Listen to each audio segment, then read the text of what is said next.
Bom, então, lista 2, parte 1, que é basicamente sequências, séries e tal. Tem uns... Eu acho legal vocês fazerem aqueles exercícios todos, ou pelo menos olhar e dizer, não, esse eu não vou fazer não, tal, não sei o que, mas... E eu estou pensando em escolher alguns e ir fazendo, e aí vocês... Sexta, sábado ou domingo, entregam todos. Na dúvida, você sabe que na página do curso do ano retrasado, ano passado, sei lá, algum ano, teve uma aluna que pegou e gabaritou a lista praticamente toda. Não, mas praticamente, assim, praticamente. Em tech. Então... mas é isso mesmo. Nenhum monitor conseguiu entender, porque eu fui tirar dúvida com o colega. Não, ela é fera, realmente. Inclusive, eu falei para minha filha, né, olha, a turma desse ano só tem uma mulher, mas ela é disparado a melhor aluna da turma. Aí ela falou, quando eu crescer, quero ser que nem ela. Então, foi isso. Então, mas, bom, então, acho que eu vou pegar um problema, assim, que é um deles, vou pegar um assim, que eu não sei qual é o número, que diz o seguinte, imagina se tem uma sequência N, né, e que a N converge para A. Aí faz uma sequência assim, sei lá, alfa N igual a 1 sobre N, somatório de igual a 1 até N, de aí. Você vai pegando as médias. Então, isso aqui implica que alfa N converge para A. É um problema fácil, mas...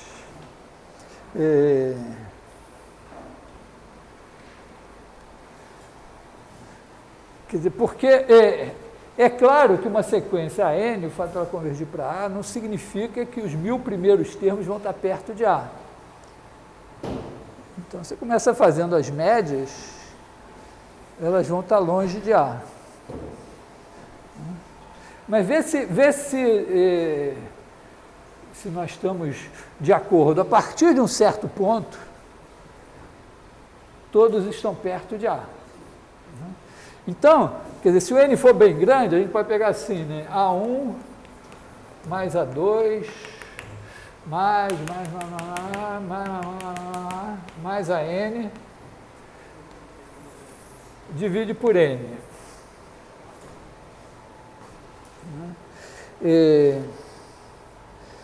Então, a gente pode dizer o seguinte, a partir de um certo N0 aqui, todo mundo é como se fosse A. Então, vamos dizer, a gente vem aqui até um certo AN0, e daqui para cá, todo mundo é como se fosse A. O daqui para cá, agora não importa o N, eu posso aumentar muito o N. Então, o desenho aqui é traiçoeiro, porque parece que o N é da ordem de 2N0. Nada disso. Porque, olha só, a gente vai dividir por N. Então, você tem essa soma aqui, é um número finito. Então, para mostrar o quão insignificante isso isso aqui dá um certo M aqui. Para mostrar o quão insignificante isso a gente vai tomar N, tal que M dividido por N é praticamente zero. Então, a primeira providência é essa, é M sobre N praticamente zero. E agora, o problema é que a gente agora vai dividir esses caras por n, mas eles são uma quantidade menor do que n. Mas se eu dividisse por n menos n0, daria praticamente A, já que todos são praticamente A. Não é isso? Então, isso daqui, né, esse cara aqui, a n0 mais 1 mais a n sobre n, a gente vai escrever assim, né, sobre n0, n menos n0, né, e n menos n0 sobre n.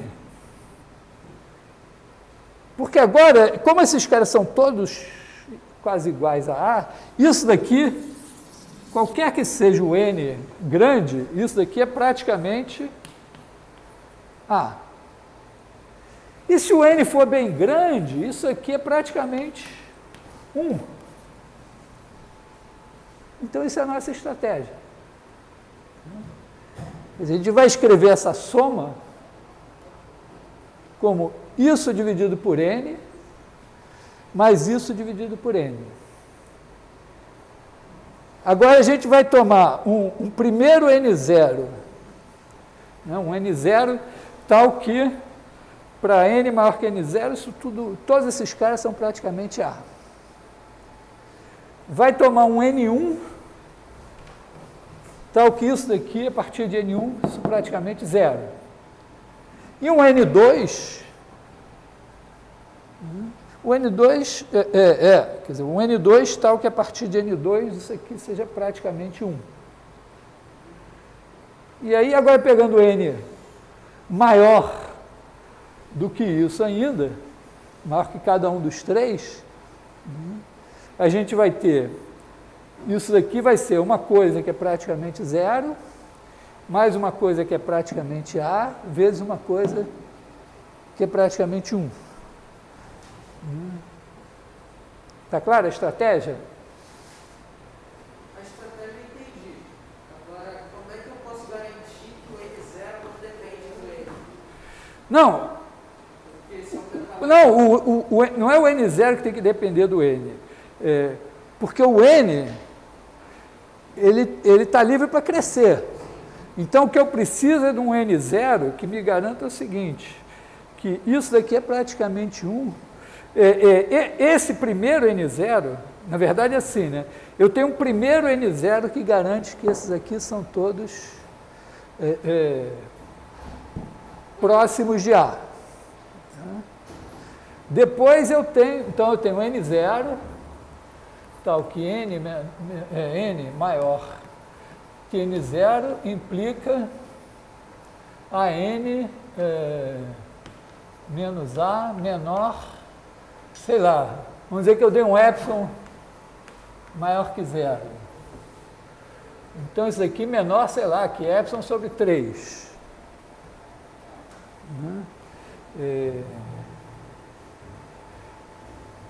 Depois, eu preciso um N1, aí eu faço, fixado esse N0, eu faço M igual a, vamos ver, módulo de A1 mais N0. E aí eu faço N1 tal que M sobre N1 menor que epsilon sobre 3. Eu estou deixando uma folga aqui porque eu ainda tenho que multiplicar por esse cara daqui. Talvez pudesse até botar epsilon sobre 2, né?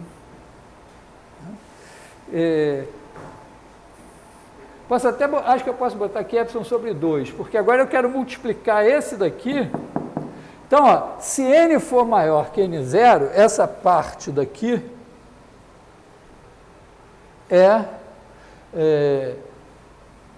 vamos dizer, se eu fizer isso aqui menos A, vai dar menos que epsilon sobre 3, porque cada um, né,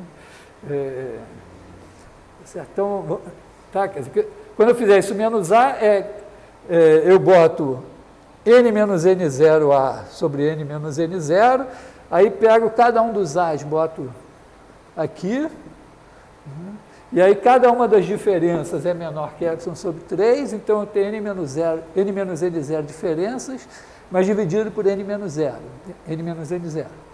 Então aqui vai estar sob controle. Depois, vamos dizer, eu preciso desse N1, tal que essa parte aqui que sobrou, dividido por N1, seja menor que epsilon sobre 2. O que significa que se eu estiver acima de N0 e acima de N1, essas duas coisas estão satisfeitas. E agora eu preciso que, como isso daqui está em epsilon sobre 3, e eu preciso de epsilon sobre 2, então eu preciso o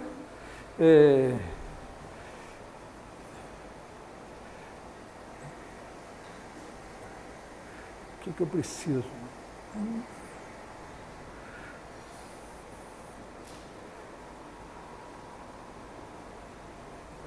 Isso aqui está só diminuindo, né? Mas, na verdade,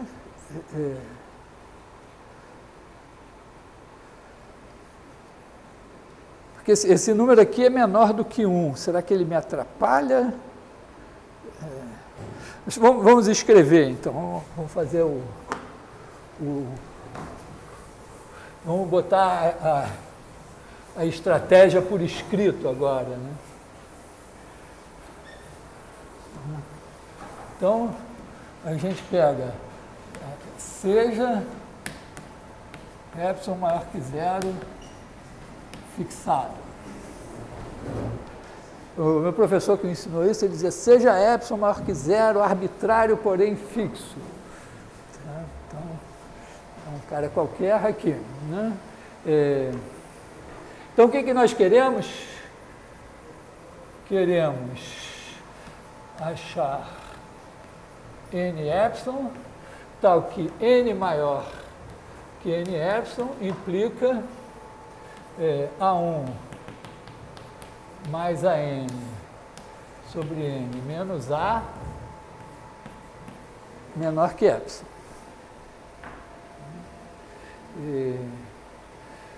Então, nós vamos escrever isso daqui, né? A1 mais AN sobre N menos A. Isso daqui vai ser igual a A1 mais AN0 sobre N mais AN mais 1 mais AN sobre N0 mais 1 aqui, né? Vezes N menos N0 sobre N, esse caso aqui, menos A.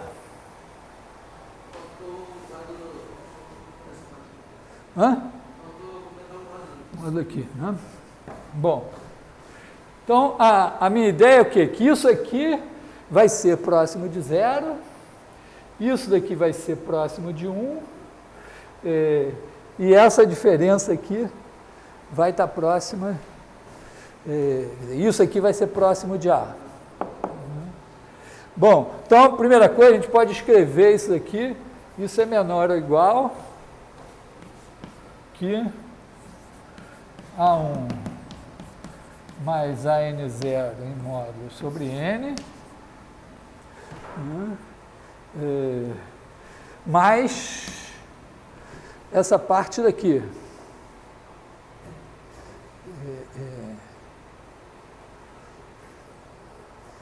Como é que eu vou escrever isso? Porque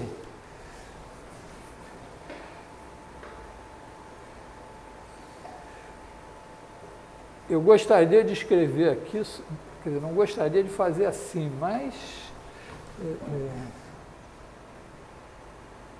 bom, sei lá, vamos botar assim, N menos N0 sobre N,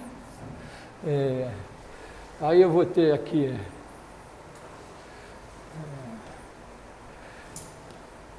a N0.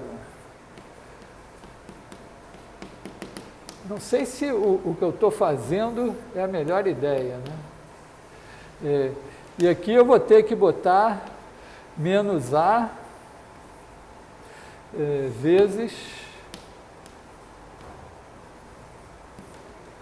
N menos N0, né?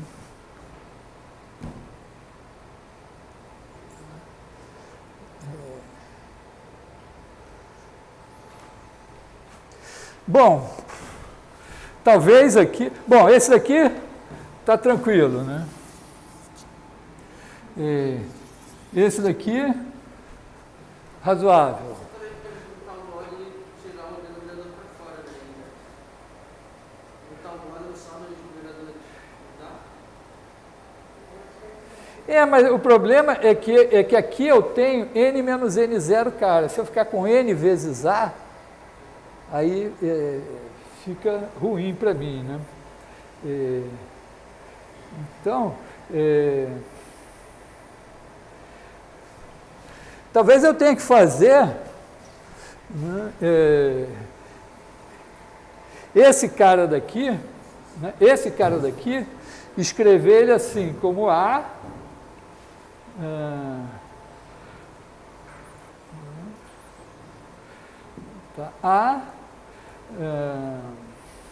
mais A que multiplica N sobre N menos N0 menos 1. Legal? Quer dizer, eu escrevo esse cara daqui dessa maneira. Porque aí esse A está bom para cá. E esse daqui é o A vezes uma coisa que tende a zero. Entenderam? Foi o que me ocorreu agora, assim. Oi? Você não podia só fazer que N sobre N menos 0 é 1? Sim, mas eu quero estimar o erro, né? Então eu quero... Sim, tende a 1, mas eu quero no fim dizer, olha, toma N maior que tanto e isso vai ficar menor que epsilon. Então o tende a 1 vai entrar aqui, ó.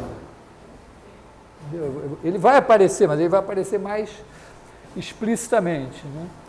Então, deixa eu ver, eu tenho esse cara escrito assim, né? Quer dizer, esse cara daqui é menor ou igual que essa parte aqui, né? Vou chamar essa parte aqui de asterisco, que é a mais fácil, né? Asterisco. Hã? Aqui? Sim, vai ter um menos na frente disso tudo, tá? Tá, quer dizer, estou pensando assim, né? Então, eu vou ter o asterisco mais N menos N0 sobre N, né? Que multiplica agora esse cara aqui menos A,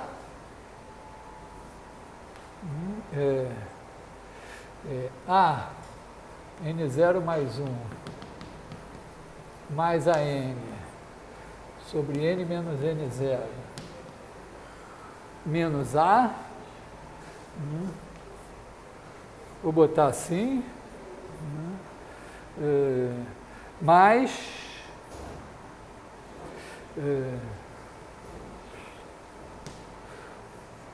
aqui eu tenho, ainda, bom, esse cara está multiplicando aqui fora, né? Então, vou deixar aqui, A que multiplica 1 N sobre N menos N0. Né?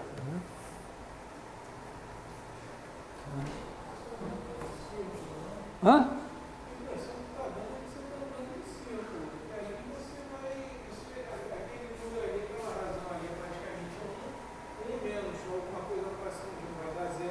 Então, mas isso aqui tende a 0, esse aqui tende a 1. Então, esse daqui, vezes esse, está garantido, porque é uma coisa que tende a 0, uma coisa menor que 1, vezes uma coisa que tende a 0. E esse daqui é uma coisa menor que 1. Assim, Vocês estão bons de programação. Sempre que eu dou aula na computação de, ó, a função de vocês é não me deixar esquecer de fechar o parênteses quando eu abrir o parênteses.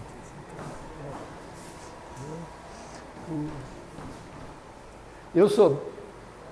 O pior é quando eu estou escrevendo um texto que eu boto uma vírgula para fazer um aposto, e aí aquele aposto vai, e eu esqueço a vírgula depois também. Isso só dá certo quando a gente aumenta o N, o N0 tem que ser fixo. Sim, mas eu posso fixar o N0, o meu N0 tem que ser fixado de maneira que isso aqui seja pequeno. Então eu fixei o N0. Fixei o N0, agora eu posso fazer o N crescer de maneira que isso aqui seja próximo de 1. Ou nem preciso, porque isso aqui é menor que 1. Então eu posso olhar para isso daqui, né, essa parte daqui, e dizer, bom, se o N for bem grande, né, quer dizer, na verdade o N0 foi tomado de maneira que isso seja pequeno. Né? Quer dizer, o N0 vai ser tomado de maneira que isso seja pequeno. Aí, fixado o N0, eu vou tomar um N1 de maneira que isso seja pequeno. E, bom, vou tomar o A é um número fixo, então eu vou tomar um N2 de maneira que isso daqui seja pequeno, porque esse daqui é menor que 1.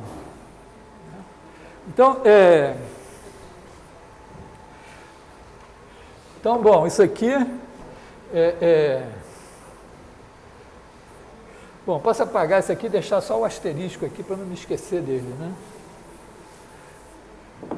Então, tá claro, a minha primeira providência é escolher o N0. E o N0 tem que ser tal que esses caras todos sejam próximos de A. Se cada um, isso daqui, ó, eu posso escrever assim, isso daqui é N menos N0 sobre N, módulo de A, N0 mais 1 menos A, mais AN0 mais 2 menos A, mais AN menos A, né, dividido por N menos N0. Tá? Na verdade, eu posso botar isso aqui, isso aqui, isso aqui, isso aqui, tá? Esquecer esse módulo aqui. E agora, ó, se cada um desses for menor que alguma coisa, como eu tenho N menos N0 termos, isso daqui dividido por N menos 0 é menor que a coisa. Então, se isso daqui ficar menor que epsilon sobre 2, talvez seja suficiente, já que isso aqui é menor que 1, né?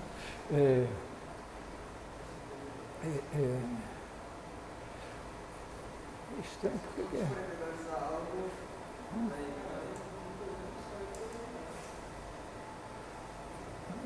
Bom, aparentemente está certo. Né? Então, eu preciso assim, então eu vou tomar N0, então seja N0 tal que N maior que N0 implica AN menos A menor que epsilon sobre 3. Parece ser um bom número aí, epsilon sobre 3. Tá? Então, essa parte aqui é menor que epsilon sobre 3. Aliás, não, essa aqui é menor que epsilon sobre 3. Né? Tá? Epsilon sobre 3, epsilon sobre 3, epsilon sobre 3, por um menos 1. Bom, depois, N1 sejam, né? N1 maior que N... Bom, N1 não precisa... N1 tal que módulo de A1 mais a N0 sobre N1 menor que epsilon sobre 3 também. Tá? Então, se eu tiver acima de N0 e acima de N1, né, o meu N vai estar dando isso aqui menor que epsilon sobre 3 e isso daqui menor que epsilon sobre 3. E sobrou mais esse cara daqui. Vê se eu não fiz nenhuma besteira, mas quando eu parti esse em 2 aqui, né, eu quero tornar isso tudo menor que epsilon. Então, como esse cara é menor que 1, eu posso esquecer dele e tornar isso menor que epsilon sobre 3 e isso menor que epsilon sobre 3. Então, eu preciso de um N2, tá? Bom, vou botar aqui N2, tal que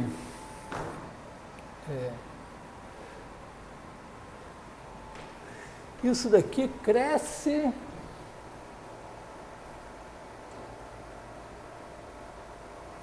vou escrever esse cara daqui, né? Isso daqui, eu preciso que A,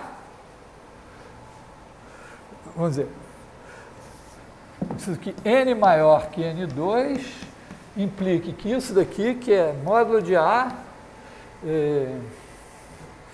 módulo de N menos N0 menos N sobre N menos N0 menor que epsilon sobre 3. Né? Então, aqui corta esses N's. Né?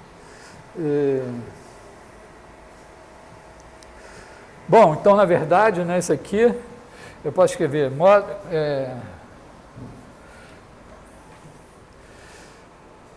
como eu não sei se esse A é 0, eu vou dividir por A mais 1, módulo de A mais 1 aqui. Tá? Então, eu vou querer que N0 sobre N menos N0 menor que epsilon sobre 3 módulo de A mais 1. Tá? Porque se isso ficar menor que 3 módulo de A mais 1, quando eu multiplicar por módulo de A, fica menor. Né? E não dá pau no meu programa, eu não vou dividir por 0. Bom, mas isso daqui diminui, o N0 está fixo, quando o N aumenta, isso diminui. Tá? Quer dizer, então, basta, na verdade, eu botar N2 aqui. Tá? Porque se N for maior que N2, o numerador está fixo, e N maior que N2, o denominador aumenta, então isso fica menor ainda. Então, moral da história, eu posso omitir essa parte aqui, eu preciso que tenha um N0, tal que N maior que N0 implica N menos A menor que epsilon sobre 3, está garantido pela hipótese. Eu tenho lá uma subrotina que, dado epsilon, me cospe um N0, tal que se N for maior que N0, a N menos A é menor que epsilon, só que o meu epsilon é o epsilon sobre 3. Bom, dado esse N0, isso aqui é um número, então eu posso achar um N1, tal que isso é menor que epsilon sobre 3. E se N for maior que N1, melhor ainda. E o N0 continua fixo, e eu preciso agora um N2, tal que isso daqui fique menor do que isso aqui. Aí, quando essas 3 condições forem satisfeitas, essa soma aqui vai ficar menor que epsilon. Vou ter menor que epsilon sobre 3, menor que epsilon sobre 3, multiplicado por uma coisa menor que 1, menor que epsilon sobre 3, menor que epsilon sobre 3, módulo de A mais 1 vezes módulo de A, então é menor que epsilon sobre 3, e pronto. Tá? Então, tome N epsilon é igual ao máximo entre N0, N1 e N2. E aí, quando você tiver isso, você vai estar com um erro menor do que epsilon. Uma diferença entre a soma menor que epsilon. Tá legal?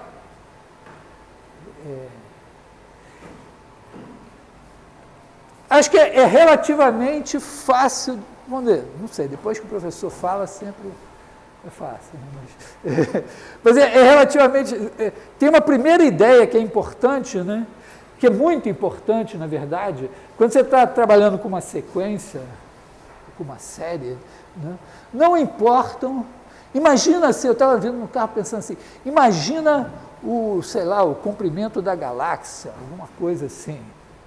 Né? Aí pega esse número, em vez de dar em anos-luz, dá em micra, para ficar maior. Né? Então pensa esse número enorme. Mas você pode ter nem infinito, então esse número não é nada. Né? Você pode fazer ele ao quadrado e é muito maior do que ele. Tá? Então, os primeiros, não sei como é que é o nome dele, vamos dizer esse número aí, vamos chamar ele de, sei lá, teta. Né? Então, os primeiros teta termos da sequência não dizem nada sobre o limite. Tá? Porque pode ficar lá o gigante adormecido, 0,0000000, e um dia desperta e começa a ser outra coisa. Atenção, engenheiros, é sempre uma questão relevante, né? Você pode ter essa coisa de que não importa, mas importa, né? Se você está produzindo uma coisa para, vamos dizer, durar o tempo de uma vida, vamos dizer, você saber, bom, isso aqui, esse material, um dia vai dar pau. Mas se um dia for daqui a 1 milhão de anos, bom, se você estiver preocupado com o que vai acontecer com ele no meio ambiente, isso importa muito. Mas se você estiver preocupado o tempo para ele se deteriorar, não importa nada. Mas, matematicamente, a matemática lida com o infinito. Né? Estão vendo assim que o infinito é uma coisa muito íntima nossa. Né? Mas, então, essa ideia de que os teta primeiros termos da sequência não importam do ponto de vista do limite é bem importante. Né? Porque quando você vai tirar a média, a ideia aqui é essa, né? Você tira a média dos n primeiros termos. Aí você tem teta termos que estão longe do limite. Não importa, a partir de teta mais 1, eles estão perto do limite. E aí, quando você divide por n, se o n for bem grande, esse teta sobre n é quase nada. Né? Porque aqui tem essa coisa importante, né? Que esses n0, podiam ser os teta primeiros, dividido por n, se n for grande, isso não vai ser nada. Então, os primeiros caras não importam na média. Assim, você está olhando a longo prazo. E depois tem todo o negócio de escrever e dizer, então, ó, eu quero tornar isso aqui pequeno. Então, vou partir esse meu erro em pedaços e vou controlar cada pedaço para controlar o erro total. Tá? Então, acho que é um exercício importante porque é uma demonstração com um certo grau de complexidade. Mas sempre, a demonstração é o seguinte, a primeira coisa é olhar e dizer, será que eu acredito nesse negócio? Porque se você não acredita, você não pode demonstrar.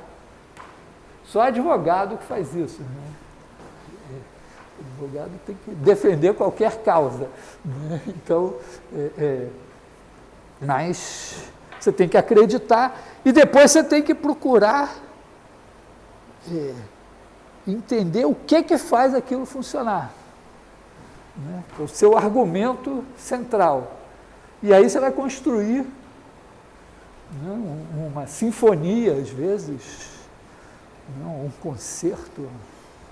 Né? Eu sempre penso no concerto de Rachmaninoff, acho que é o número 2, que tem um pedaço que é lindo, mas o negócio dura, sei lá, quase 30 minutos, e, de certa forma, está todo construindo aquele momento. Né? Então, aqui, você tem um argumento que é importante, mas que você tem que criar toda a orquestração para que ele possa brilhar de alguma maneira. Então, esse é o... Oi? Assim, não ficou muito claro para a minha aprovação, mas eu te pergunto o seguinte: o somatório, quando você diz que tem um valor A, esse A pode ser infinito? Não, a ideia aqui é que ele era finito, mas se for infinito, vai funcionar também. Tá? Só que aí o argumento não é dizer isso menos A menor que epsilon, é dizer que essa soma aqui, dividido por n, fica arbitrariamente grande. E aí é a mesma coisa, porque, vamos dizer, eventualmente os n0 primeiros não ficam muito grandes, mas a partir do n0 mais 1 eles ficam grandes e vai estar a mesma coisa. Claro que aqui você vai ter um probleminha, quer dizer, isso aqui você não vai poder trabalhar com o fato de ser menor do que 1, vai ter que dizer, não, esse cara está próximo de 1, então, se esse está grande, vezes uma coisa próxima de 1, ele está grande também, mas o resultado vale também, né? Quer dizer, se a sequência tende para infinito, as médias também vão ter que tender para infinito. Porque, justamente por isso, porque os θ primeiros, θ é aquele número da galáxia lá e tal, podem não ser grandes, mas a partir de algum momento, todos vão ser grandes. E a média, os que são grandes, são daqui em diante. Todos, até o infinito. Então, eles são numa quantidade, bom, diante do infinito, né? Não dá para competir. Né? Tá legal a ideia, assim, a coisa. Claro que isso é uma coisa que você tem que sentar, praticar e fazer, né? Senta seu irmão mais novo e diz, vou te provar isso aqui. Aí o moleque, pô, eu quero jogar meu videogame, deixa em paz e tal. Coisa assim. Bom, mas eu acredito muito nisso, que você aprende quando você consegue convencer alguém de que aquilo é verdade. Bom, pensando em fazer um segundo problema, que horas são? 2h06. Eu estou começando muito tarde essa aula, né?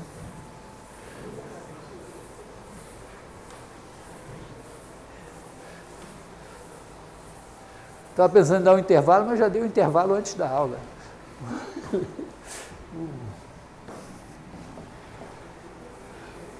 O segundo problema que eu estava pensando era assim, imagina que você tem uma função f, pode ser de R em R. E supõe o seguinte, que f de y menos f de x em módulo é menor ou igual que um certo L vezes módulo de y menos x, e esse L é um L menor que 1.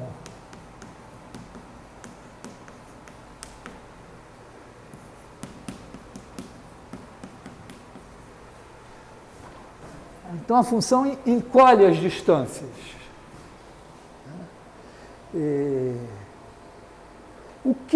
A função não precisa ser derivável, mas moralmente é como se tivesse uma derivada menor ou igual que L, e L é uma coisa menor que 1. Então, a ideia é meio assim, né?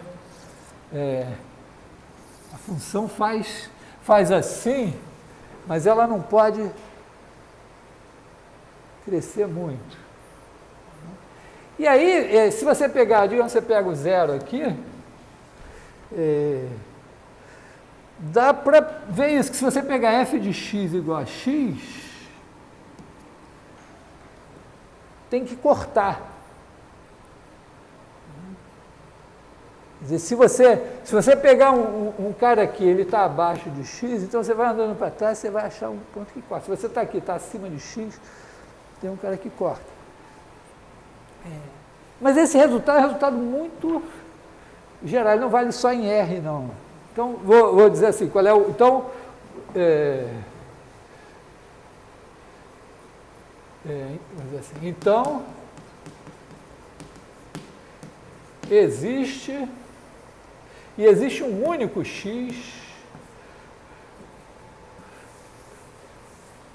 chamar ele de algum outro nome, né? Vou chamar de Z, tal que f de z igual a z. Que é único, é claro, né? Porque se f de z1 igual a z1 e f de z2 igual a z2, então f de z1 menos f de z2 é igual a z1 menos z2, e isso é maior que L Z1 menos Z2, já que o L é menor que 1. Então, contraria essa hipótese aqui. Tá? Quer dizer, se a fusão encolhe, você não pode ter dois caras que ficam parados, porque a distância entre eles tinha que diminuir. Tá?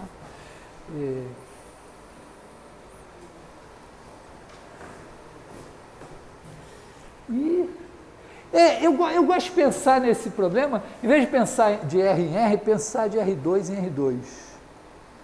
Tá? Vamos fazer assim, de R2 em R2. Não contem para ninguém, afinal, nosso curso é de cálculo de uma variável. Mas, pensa só, imagina que você pega aqui um x0, aí faz o f de x0. Porque essa função é contínua, né? Agora pega, olha só, o x0 está aqui. Pega o f, vamos chamar esse cara aqui de x1. Agora pega o f desse cara.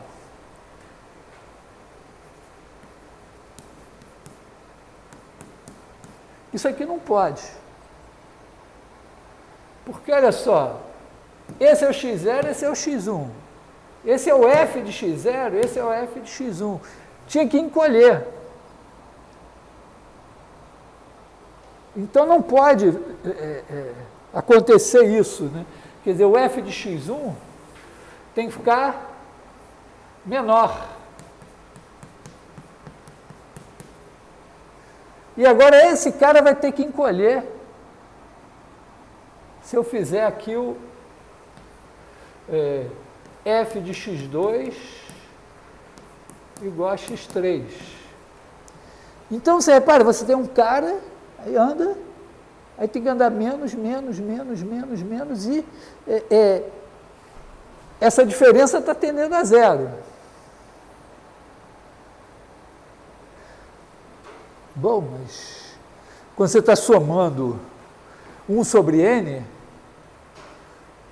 a diferença do próximo para o anterior é 1 sobre n, tende a zero, mas esse negócio vai para infinito, né?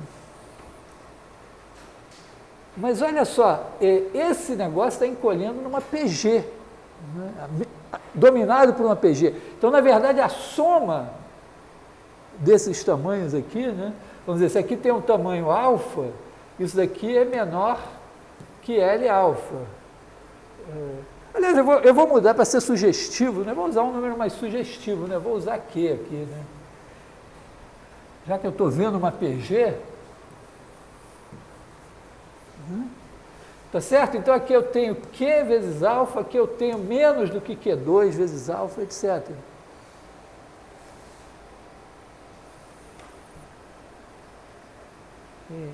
Melhorou, mas olha só, se eu tiver aqui no xn, então daqui o xn menos 1, que estava abaixo, isso aqui é alfa vezes Q elevado a n menos 1. esse tamanho daqui. Então, os tamanhos daqui para frente vão fazer uma PG que começa aqui.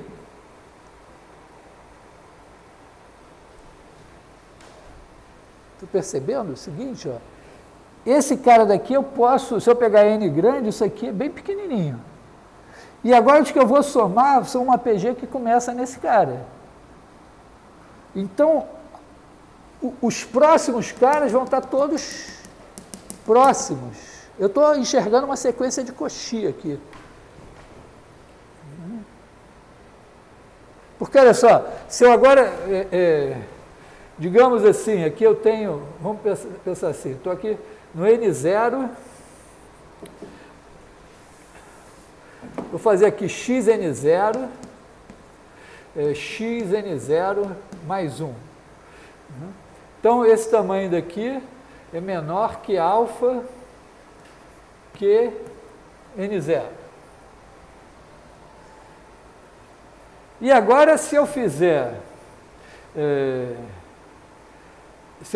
o tamanho aqui, xn0 mais 2, esse tamanho daqui vai ser menor que alfa que n0 vezes q. E depois o outro, né, xn0 mais 3 vai ser alfa que n0 vezes q2. Então, se eu fizer aqui, vamos dizer, de x n0 mais 1 até x n0 mais m, aqui, né? Isso daqui vai ser menor ou igual, vale a desigualdade triangular, então eu posso ir somando essas distâncias, esses erros aqui, né? Então isso aqui vai ser menor ou igual que alfa que n0, que multiplica n0 mais 1 em diante, né? Então eu posso fazer q mais q2 mais q elevado a quanto? Q elevado a m menos 1, é isso? n0 menos 2 né? Hã?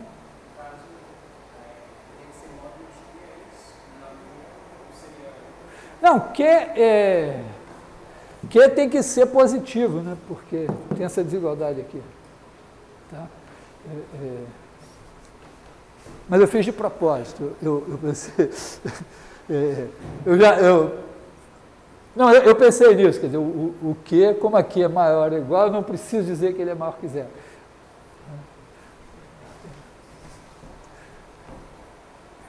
Bom, isso aqui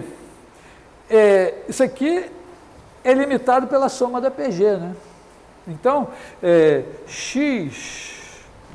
vou botar assim, xn0 mais m menos x n0 em módulo é menor ou igual que alfa que n0. Essa PG soma q sobre 1 menos q, né?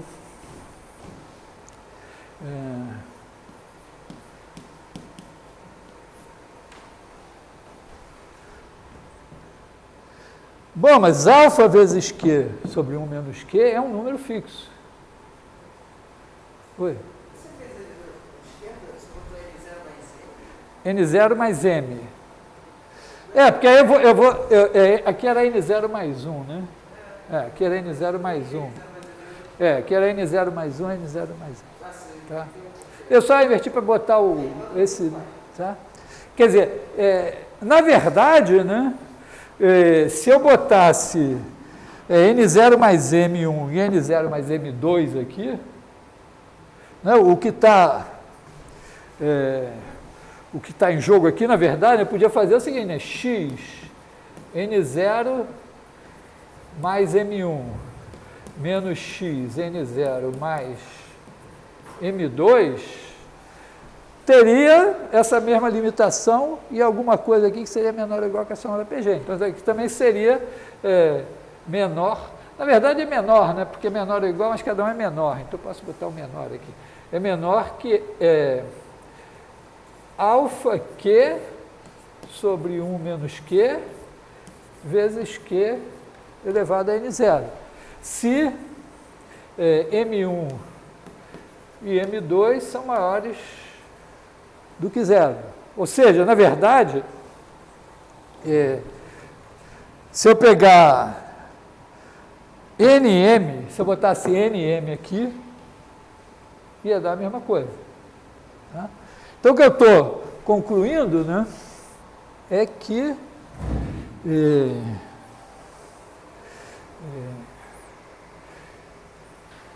NM maiores que N0 implica Xn menos Xm é menor que alfa Q sobre 1 menos Q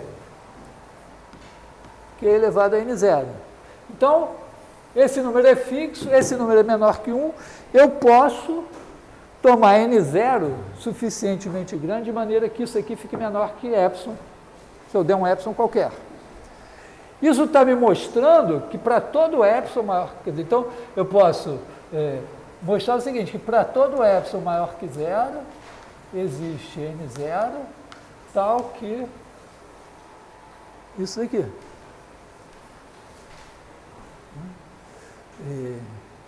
E isso significa que essa sequência é x0, f de x0, f, é uma sequência de Cauchy, então ela converge.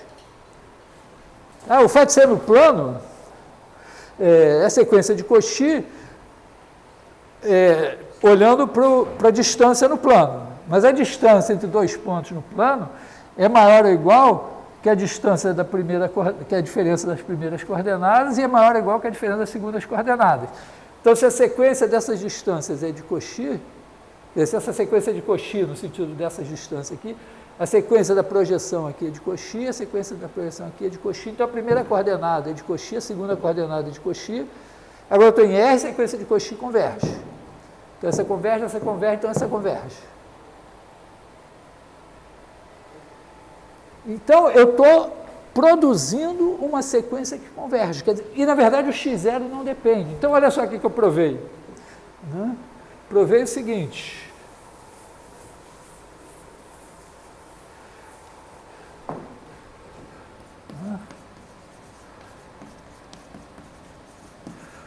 Provamos. Para todo x0 pertencente a R2, a sequência xn mais 1 igual a f de xn, sequência xn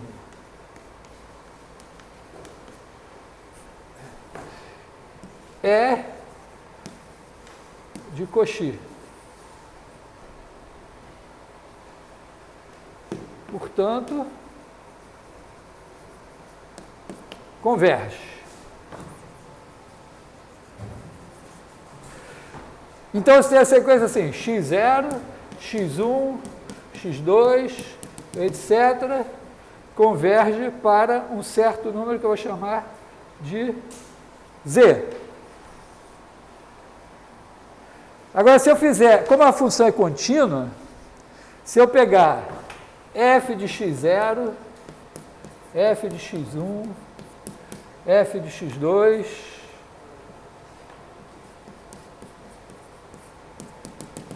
converge para f de z. Só que essa sequência aqui é x1, x2, x3, que converge para z. Então, z é igual a f de x, f de z. Então, não só tem um ponto fixo, Como eu posso escolher um cara qualquer assim, eu dou voltas assim, será que estou... Agora, não... achei o quadro. Aponto esse cara aqui, pego ele, F dele, F, e eu vou chegar no meu ponto fixo. É um teorema, chama teorema do ponto fixo de Banach. Eu acho mais fácil entender em R2 do que em R. Em R dá essa ilusão que você vai cruzar o gráfico e tal, mas isso aqui vale em R2, em R3, em dimensão infinita, desde que toda a sequência de Cauchy convirja, está valendo.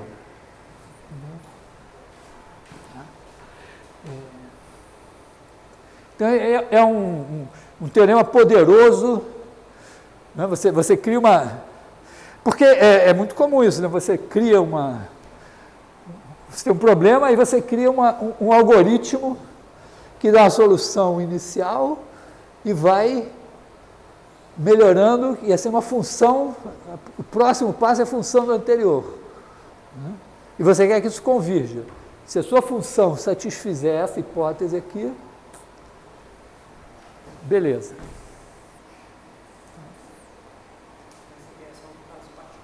Hã? É o R2? Não, essa é a hipótese geral. Quer dizer, eu preciso muito dessa hipótese aqui. Não basta ser menor ou igual que y menos x.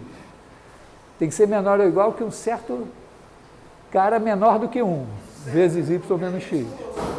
Eu estou dizendo que essa hipótese aqui, ela pode ser colocada em R, em R2, em R3, tá? Onde você tiver uma norma que satisfaça a desigualdade triangular, que a gente usou aqui, e tal, que toda a sequência de Cauchy seja convergente, esse resultado vai valer. Então, a gente achou então que não é só o único zero. Não. Depois que o N zero vai... Não, é o único Z, porque a primeira coisa que eu provei é que não pode ter 2. Porque como encolhe, se esse ficar parado e esse ficar parado, a F vai levar esse, não vai encolher. Então só pode ter um Z. Mas a gente provou que a gente pode partir de um x0 qualquer, que a gente vai chegar sempre nesse Z. Mas é isso para y ser f de x, né? Hã? O y pode, não é necessariamente um número aleatório. O y vai ser f de x nesse caso. Quem é esse Y? Não. Você está falando f de x, mas não precisa ser. Não, É um caso que você pegou. Não, é a maneira de construir a sequência. Quer dizer, eu pego um cara, pego F dele, F do outro, F do outro, F do outro, F do outro, F do outro, e isso vai convergir.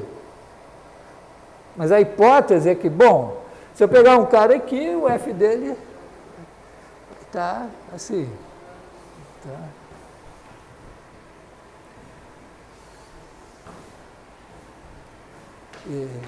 Quer parar 5 minutos? Não? Então apertem os cintos.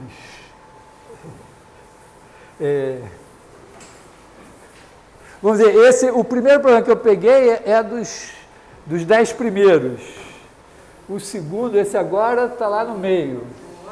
Aí eu vou pegar um dos últimos. Você pode liberar um pouquinho mais cedo, porque hoje a gente tem prova de desastre e é lá longe, porque a gente tem que subir de 4 andares na prova. Então significa que eu tenho quanto tempo de aula ainda?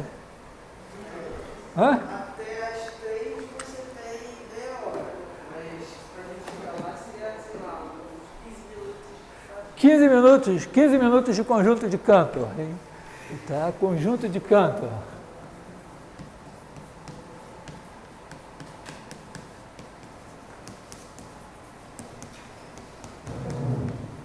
O Cantor foi além do infinito, né? O Cantor provou que há infinitos diferentes, né? Infinitos maiores e infinitos menores.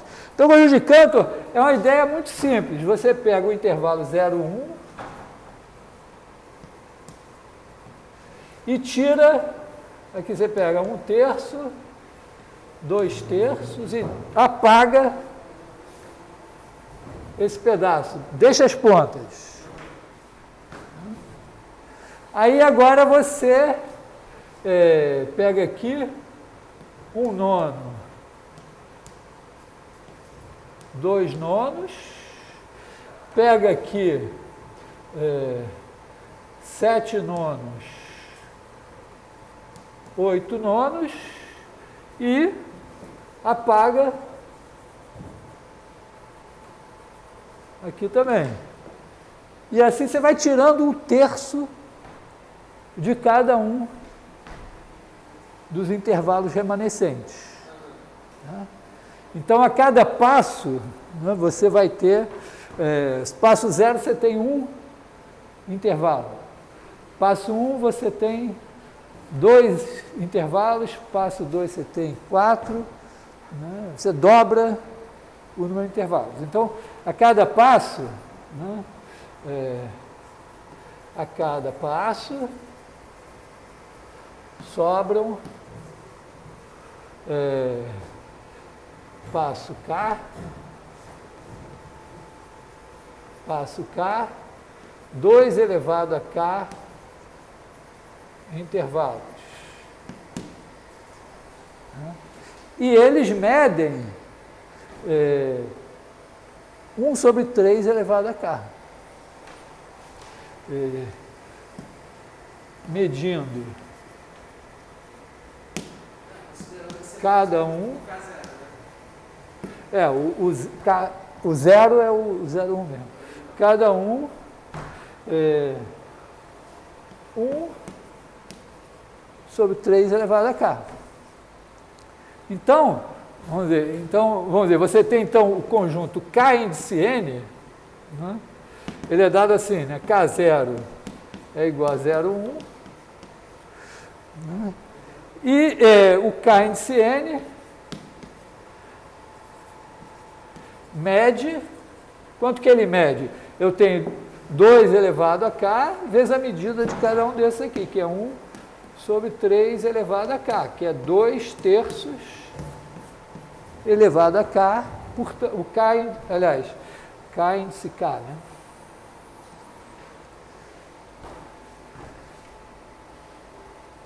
Ou seja, a medida total desse negócio está tendendo a 0. Então, o K é igual a interseção em N dos K índice N. Quer dizer, depois que você tirar tudo, fica o K. Quanto é que mede o K? Bom, ele é um exemplo muito claro de conjunto de medida nula, né? Porque como ele está contido em cada um dos Kn, e cada Kn é uma união de intervalos, e a gente sabe exatamente a medida dessa união de intervalos, são intervalos disjuntos, né? Então, o K certamente é de medida nula.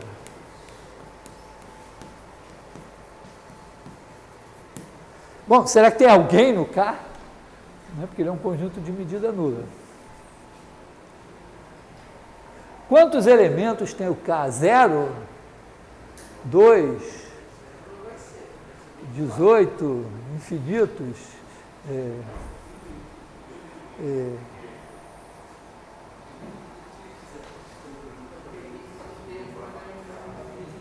Hã?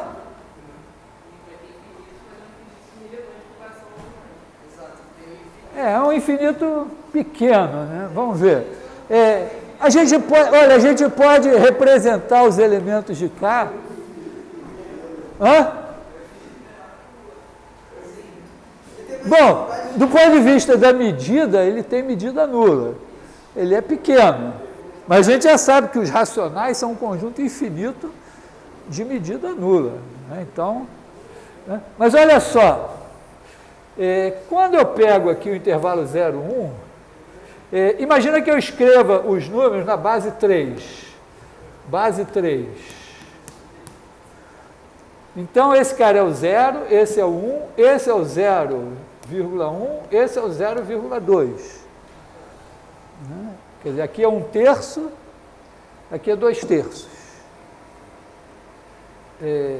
Agora, quando eu parto aqui, então, olha só, Na verdade, vou fazer uma observação interessante aqui, hein? Esses caras daqui são os caras 0,2 coisa. Esses daqui são 0,1 coisa. E esses daqui são 0,0 coisa. Sendo que este daqui, ó, esse aqui, eu posso incluir nesse cara aqui, né? Porque esse daqui, o 0,1 é o 0,02222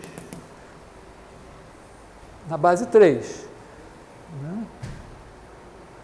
Tá? Ele é 2 nonos mais 2,27 álgebra, quer dizer, ele é a soma da PG de razão 1/3, que começa em 2 nonos. Isso. Então, ele é 1/3. Então, eu posso dizer o seguinte, que ao retirar esse cara daqui,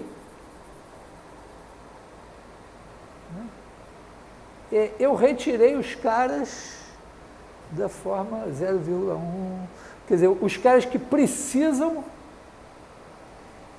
do 1 para serem representados. Embora esse aqui possa ser representado também 0,12222, ele pode ser representado por 0,2. Então é como se eu tivesse dito, opa, a minha tecla 1 quebrou. Eu não posso mais escrever esses números aqui. Mas se ela quebrou, aqui ó, eu tenho o 0,01 e o 0,02. Esses caras daqui eu também não posso escrever.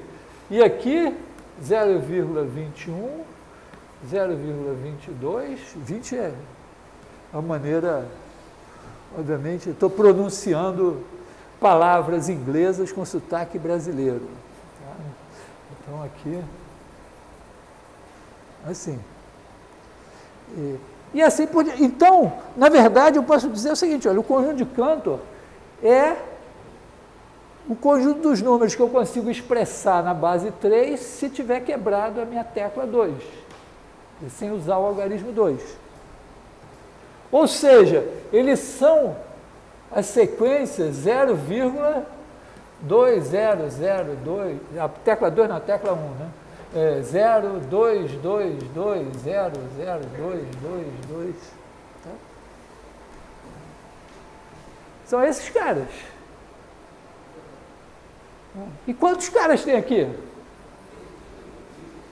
Mas qual infinitos? Estamos de acordo que são tantos quantos esses daqui?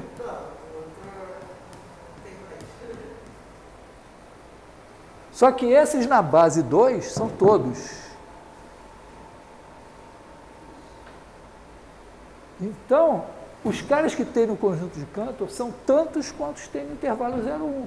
Porque se eu quisesse representar os caras do intervalo 0,1 na base 2, eu não precisava, né, de 3 algarismos, bastavam 2. Então, o que eu perdi não fez falta. Tem uma bijeção aqui, né, entre o conjunto de Cantor e o intervalo 0,1.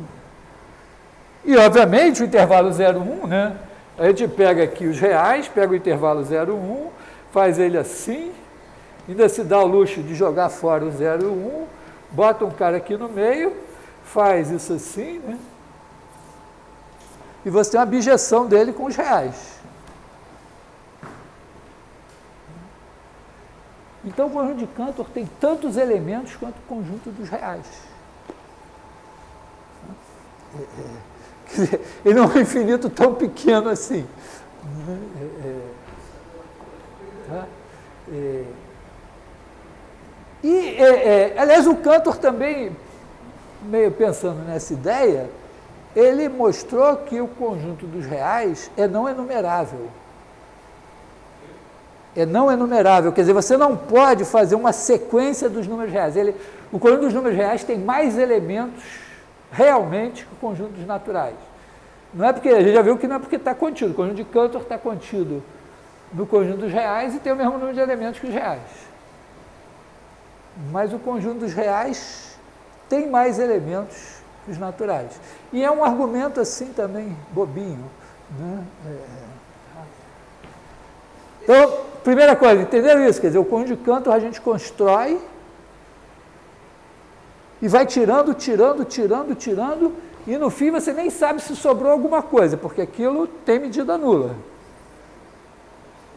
Aí você olha para esse argumento tão simples aqui e diz, não, mas tem tantos elementos quanto tinha no intervalo 0,1, que tem o mesmo número de elementos que os reais.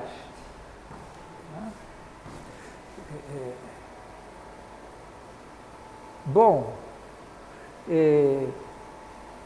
mas vou aproveitar, vou comentar também essa coisa de que o conjunto dos reais tem mais, ele não pode ser enumerado. Tá? Oi. Existe um infinito absoluto, tipo, maior, tipo, a gente definiu algo assim? Pensando assim, o infinito, vamos dizer, a ideia é que você compara dois conjuntos, né, eles têm o mesmo tamanho, o mesmo número de elementos, se tem uma bijeção entre eles. Se tiver uma injeção nesse, então esse é maior ou igual que esse daqui. Mas se tiver uma injeção e não tiver sobrejeção, então esse daqui é maior. E um argumento semelhante ao que a gente vai fazer agora mostra o seguinte, se você tem um conjunto X e pega o conjunto das partes de X, quer dizer, são todos os subconjuntos de X, esse cara sempre tem mais elementos do que esse, estritamente maior. Tá? Então, na verdade, quer dizer, você pode, pega os naturais, são o conjunto, vamos dizer, infinito, menor infinito, assim, aí você tem um maior que ele, maior, então você tem, vamos dizer, os infinitos são infinitos, são infinitos. E os complexos em relação ao aí R, R2, R3, R10, R1000, tudo é do mesmo tamanho. Assim como N, N2. Tem uma... Eu não pretendo me alongar nisso, mas... tem um tanto de coisas aí nessa história. Procura números cardinais, né? Cantor, números cardinais e tal, você vai lá. Então, outra coisa assim, R é não enumerável.